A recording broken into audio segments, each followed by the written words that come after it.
নমস্কার বন্ধুরা, আমি স্বপ্না কিচেনে আপনাদের সবাইকে স্বাগত জানাই। আজকের আমাদের রেসিপি চিকেন ভাপা। আমরা এই চিকেন ভাপা তৈরি করার জন্য এখানে যা যা উপকরণ নিয়েছি সেগুলো আপনাদের দেখিয়ে দেবো। প্রথমে এখানে আমরা গ্যাসটা অন করে নিয়ে জল দিয়ে একটা স্ট্যান্ড বসিয়ে নিয়েছি।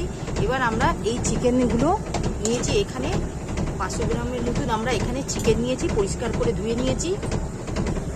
এই চিকেন ভাপার জন্য আমরা এখানে নিয়েছি আলু আর পেঁয়াজ পিস পিস করে কেটে নিয়েছি।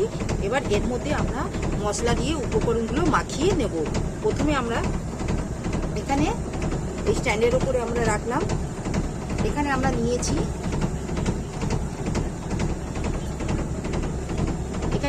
তেজপাতা, লঙ্কা গুঁড়ো, হলুদ গুঁড়ো, লবঙ্গ, এলাচ, ধনে গুঁড়ো, জিরে গুঁড়ো আর কাশ্মীরি লঙ্কার গুঁড়ো। এগুলো আমরা সব এই মাংসের মধ্যে আমরা সব দিয়ে দিলাম।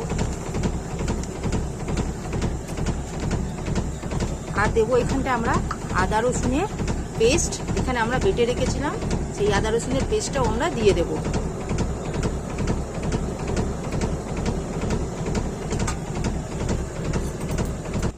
নুনটা আমরা এখানে আন্দাজ করে দিয়ে দিলাম।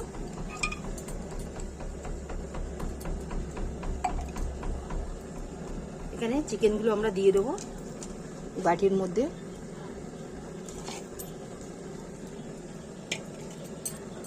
এখানে আমরা টমেটোর কুচি দিয়ে দিলাম আর দিয়ে দেবো সর্ষের তেল।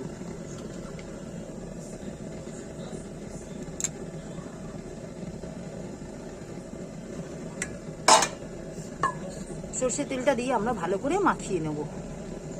এখানে সমস্ত মশলা আমরা মাখিয়ে তেল দিয়ে এবার আমরা এখানে স্ট্যান্ডের উপরে বসিয়ে আর একটা চাপা দিয়ে দেবো। এখানে একটা পাত্র দিয়ে চাপা দিয়ে আমরা 10 থেকে 15 মিনিটের মতন আমরা স্টিম করে নেব। এখানে আমরা থালাটা দিয়ে চাপিয়ে দিলাম। আমরা এক্সট্রা করে কোনো জল দেবো না, পেঁয়াজ থেকে এমনি অলরেডি জল ছাড়বে, তাই আমরা আলাদা করে কোনো রকম জল দিইনি। বন্ধুরা দেখুন, আমাদের হাতে মাখা মুরগির ভাপাটা তৈরি হয়ে গেল। যদি আমাদের এই রেসিপিটি আপনাদের ভালো লাগে, আপনারা আমার এই চ্যানেলে লাইক, সাবস্ক্রাইব, শেয়ার করবেন, কমেন্ট সেকশানে জানাবেন।